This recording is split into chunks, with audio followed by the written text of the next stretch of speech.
दोस्तों फिजिक्स का एक बहुत इंपॉर्टेंट टॉपिक है मोशन, स्पीड और वेलोसिटी। लगभग बहुत से लोगों को इस बात में कंफ्यूजन होती है कि मोशन क्या होता है, स्पीड क्या होती है, वेलोसिटी क्या होती है।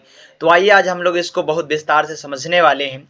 मैं आपको बता दूं कि मोशन को गति बोलते हैं, स्पीड को चाल बोलते हैं, वेलोसिटी को वेग बोलते हैं। आइए समझते हैं एक एक करके। सबसे पहले हम बात करेंगे गति, जिसको इंग्लिश में बोलते हैं मोशन। जिसको इंग्लिश में क्या बोला जाता है? मोशन। ठीक है, गति को इंग्लिश में बोला जाता है मोशन। अब आइए समझते हैं कि क्या बात है। देखिए, जब कोई वस्तु यहाँ पर क्या बात लिखी, समय के साथ अपनी स्थिति बदलती है।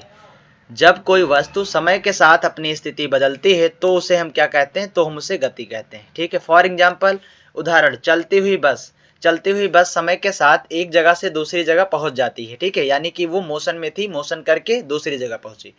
दूसरा एग्जाम्पल है उड़ता हुआ पक्षी। तीसरा है बहता हुआ पानी। देखिए क्या लिखा है, अगर वस्तु अपनी जगह नहीं बदल रही है तो वह स्थिर है, उसमें गति नहीं है। ठीक है, समझ में आई? नोट क्या बात, अगर कोई वस्तु जगह नहीं बदल रही, इसका मतलब है वो स्थिर है। ठीक है, वो गति में नहीं है। जो वस्तु समय के साथ अपनी स्थिति बदल लेती है, इसका मतलब है उसमें गति रही होगी, उसमें मोशन रहा होगा। आइए, दूसरा है चाल, जिसको हम इंग्लिश में बोलते हैं स्पीड। समझिए क्या है, किसी वस्तु की चाल यह बताती है कि वह कितनी तेजी से चल रही है।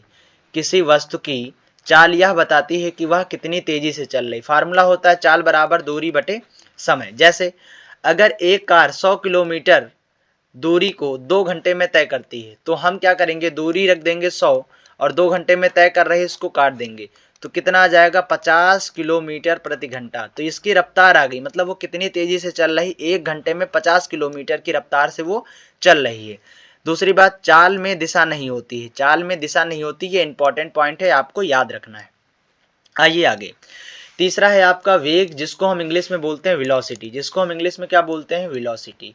देखिए, वेग का मतलब क्या होता है? चाल के साथ साथ दिशा भी हो। जिसमें चाल के साथ साथ दिशा होती है उसको हम बोलते हैं वेलोसिटी, यानी कि वेग बोलते हैं। वेग का फार्मूला होता है विस्थापन बटे समय। वेग का फार्मूला होता है विस्थापन बटे समय, और चाल का फार्मूला होता है दूरी बटे समय। समझिए क्या है, अगर कोई कार 50 किलोमीटर प्रति घंटे की चाल से उत्तर दिशा में चल रही है। देखिए, अब यहाँ पर चाल के साथ साथ उत्तर दिशा यानी दिशा भी दे रखी है, तो यह क्या कहलाएगी? वेग कहलाएगी। देखिए, वेग में दिशा बहुत जरूरी है। तो चाल में आप समझ गए कि चाल में दिशा की कोई जरूरत नहीं है, लेकिन वेग, आप ये बात मान के चलिए कि वेग में विस्थापन की जरूरत पड़ती है और दिशा की भी जरूरत पड़ती है, लेकिन चाल में दूरी के समय पर जरूरत पड़ती है। ठीक है, आइए आगे समझिए क्या है चाल और वेग में अंतर। अगर हम समझे तो क्या है, देखिए, चाल में दिशा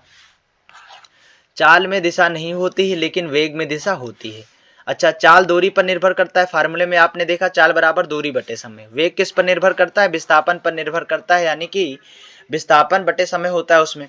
अच्छा, चाल एक अदिश राशि है, क्योंकि इसमें दिशा की आवश्यकता नहीं है, इसलिए एक अदिश राशि है। और वेग में दिशा की आवश्यकता पड़ती है, इसलिए एक ऐसी राशि है, सदिश राशि। क्लियर हो गई इतनी बात? आइए समझते हैं। याद रखने की ट्रिक क्या है, चाल का मतलब है कितनी तेजी से वो चल रही वस्तु, और वेग का मतलब है कितनी तेजी और किस दिशा में चल रही है। ठीक है, अगर आपको इस वीडियो का पीडीएफ चाहिए तो आप हमारे मोबाइल नंबर 6386844796 पर आप व्हाट्सएप करके इस वीडियो की पीडीएफ को प्राप्त कर सकते हैं। Thank you very much. अगर आपने चैनल को नहीं सब्सक्राइब किया है तो चैनल को सब्सक्राइब करिए इसी तरीके के इंटरेस्टिंग वीडियो देखने के लिए। Thank you very much. जल्द ही मिलते हैं नेक्स्ट टॉपिक के साथ में।